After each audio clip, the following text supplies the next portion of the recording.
So, itong white top and white feather, sinearch ko yung kanilang bloodline or ang tawag talaga sa kanila. Yung lahi nila, based to sa India at saka sa Dubai. Ang tawag sa kanilang lahi is Mukhi. M-U-K-H-I. Mukhi. Yun. Mukhi yung tawag sa kanila. Ganda oh.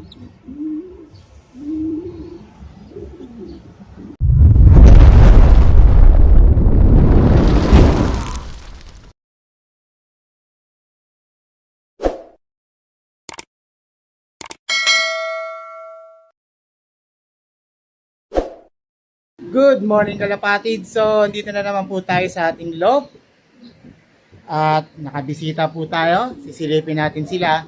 And tingnan natin kung ano yung mga progress at saka mga bagong inakay na meron tayo ngayon. So, andito tayo ngayon sa ating loob. Mag-update lang po tayo and tignan po natin kung ano na po yung mga bago nating papisa at saka mga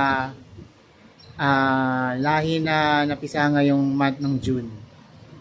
So, tara guys, silipin natin yung ating mga breeder tsaka kung ano na yung mga progress nila ngayon. Simulan natin dito sa ating mga breeder dito na kasama yung ating saddle.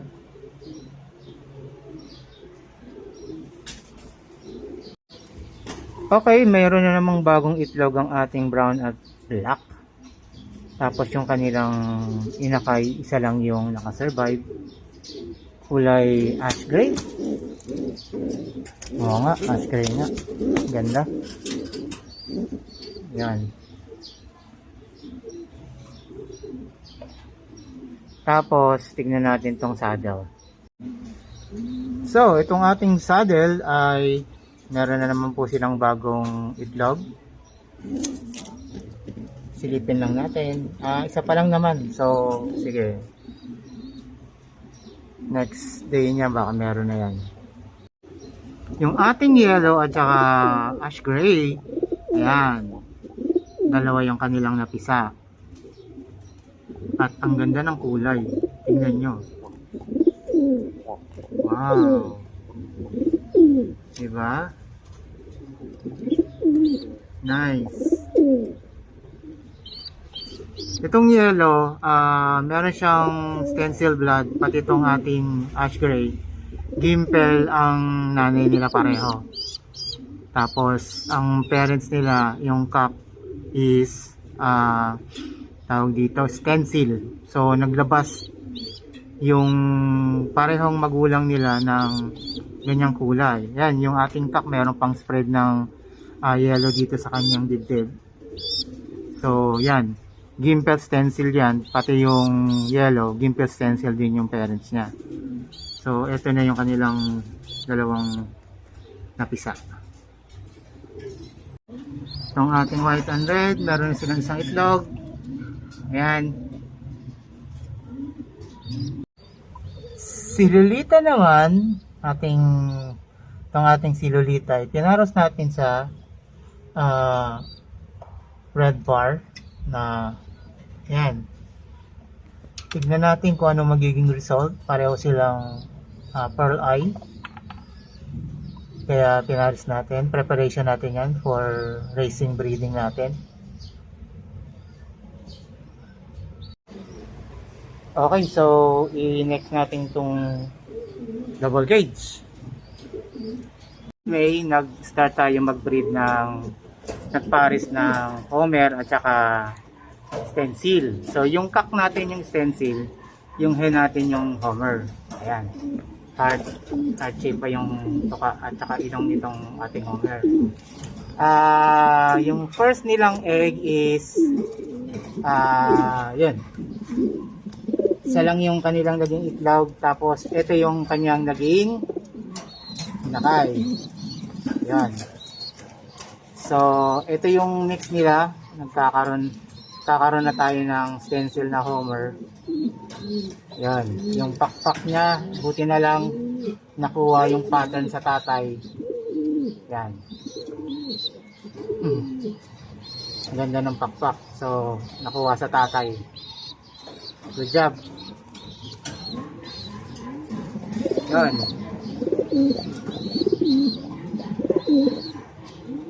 So, itong ating red at saka crested na Homer, ayun, meron na silang isang pisa. Very good, very good. Isa lang kasi talaga itlog nila, so okay na yan. Very good. So, meron nga tayong mga winawalay muna ngayon na pares. Ito, sinalay muna natin ito sa kanyang kapares sa baba, sa dilaw. Since hindi naman sila nagpuproduce ng maayos pa, so pinahinga ko muna. Since nabili ko, wala pa silang magandang na isa. So, pahinga muna to para makondisyon. Diesel, pinahinga muna natin. Siguro mga 2 buwan natin silang pagpapahingahin para pag pinagsalubong ulit natin, maganda yung kondisyon nila tsaka makapisa sila na maayos. So, ayan, naglulugon yung ating cup. Tatanggal ng ibo. Sige, pahinga muna kayo. So, itong ating white top and white feather, ayan, ang ganda ng kanilang inakay. Manang-mana sa kanila pareho. Ganda ng kulay. Yon. Si whitetail at saka hitero na yellow, ayan, pahinga muna sila. Iwalay muna. Kondisyon muna natin sila. Meron tayong pinaproject ngayon, white shield at saka dome opal na spread yellow. Tignan natin, meron kasi ako nakita na may nag-project nito. Ang ganda ng nilabas na kulay. So if ever, sana ganun din yung ilabas nito. At yung pattern ng color, sobrang ganda. Ipapakita ko na lang pag naging successful tayo sa naging output na kanilang magiging inakay. Okay, si white bar at saka yung yellow na stencil natin na head, sila yung pagpaparisi ko ngayong June. So, tignan natin kung ano yung magiging result. By June 15 ko pa sila pagsasalubungin or after 1 week. Yan, mga June 7 or 8. Doon ko sila pagsasalubungin. Sa ngayon, kondisyon muna sila. Yung babae na kondisyon na yan ng 15 days. Ito namang ating cock, si white bar. Maari kondisyon pa natin ito ng mga 15 days pa bago natin sila pagsalubungin. Para maayos yung kondisyon nila pag nag-egg. At saka maganda at saka maging maayos yung paglilimlim. Yan. Okay. Okay, next natin tong ating novel cage. Maraming bagong update dito at saka maraming magandang balita. So, ito yung kaparis ni white bar. Tapos, ayan, yung kanilang resulta. Pure black. So, tignan natin kung ano magiging result ng pag-mutate pa niya after 1 month pa. Pag okay naman yung nilabasan nito, kung hindi, as in pure black, okay lang. Isa sa project natin ngayong June itong grisel. Pinaris natin yung pangalan nating grisel sa recessive red. And then yung update sa kanila, meron na silang isang itlog. Okay, antayin lang natin kung mag-iisa pa. Kasi parehong bata to eh. First egg nila pareho eh. So wait na lang natin yung anong maging progress. Update natin sa next nating vlog. Si red bar at saka si brown, ayun, meron silang isang inakay na brown. Nagmana sa tatay. Yan. Yung ating recessive red, meron silang 2 brown. Dalawang red din. Yan. Ang mga inakay. Alright. So, ito na nga si Taiwan at saka si Roybal. Okay, 2 months na silang ganito. Wala pa rin itlog. Anyway, stay lang tayo dyan.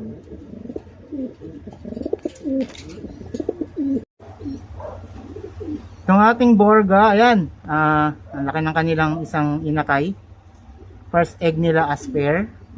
Meron tayong isang red. Yan. Mana sa tatay ang ilong. Tingnan natin ang ilong, oh. Laki. Yung yellow natin na stencil at saka check. Red check na stencil. So far, umuupo-upo na siya pero sana magkaroon na ng itlog. At saka si red stencil, meron silang isang pisa pero ayokong pakilaman, medyo sensitive to eh. Okay, ito ang ating mga YB ngayon, kasama na si Grizzle dyan, tsaka yung anak ni Whitetail, tsaka ni Kitero. Tapos yung ating isang nabuhay na anak ng saddle natin. Tapos ito yung ating stencil na inakay, at saka yung unang anak ni Whitetail. Yan. Tapos meron tayo dito isang Homer Red. Yan, Homer Red. Alright. Cover natin, ayan. Kasi kakalinis lang natin ng sahig at pinaliguan natin sila. Ito yung ating mga update sa ating grower. Ayan, punong-puno na naman tayo, guys. Ang dami na naman nating mga pogi rito na nakaupo. Ayan, tapos sa baba meron pa. Tapos, ayan, silipin natin ngayon yung ating mga square box. Okay, check natin itong square box natin dito sa loob ng grower. Yan. Dito tayo sa taas magsimula. Okay, meron tayong white dito sa saddle. Tapos dito, meron ba tayong egg? Okay, meron dalawa. Dito, meron ba dalawa? Meron ba tayong egg dito? Oh, meron. Itong ating black. Uy, meron tayo dito. Yan. Nice. Yung black at saka red yung parents nito. Yan, oh. Ganda ng kanilang inakay. Dito, wala. Wala pa rito. Uy, meron ka ng itlog? Stencil? Talaga? Oo, meron tayo ditong pula. Yan, yung pula natin, may itlog. Ay, pisa na pala. Oh, si saddle. Para akong saddle natin, meron na yung dalawang itlog. Nice.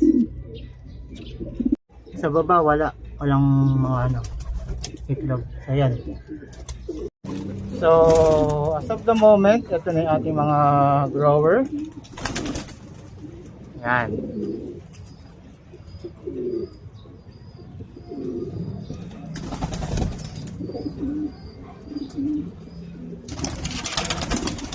Sa mga gusto po mag-avail, yun lang po.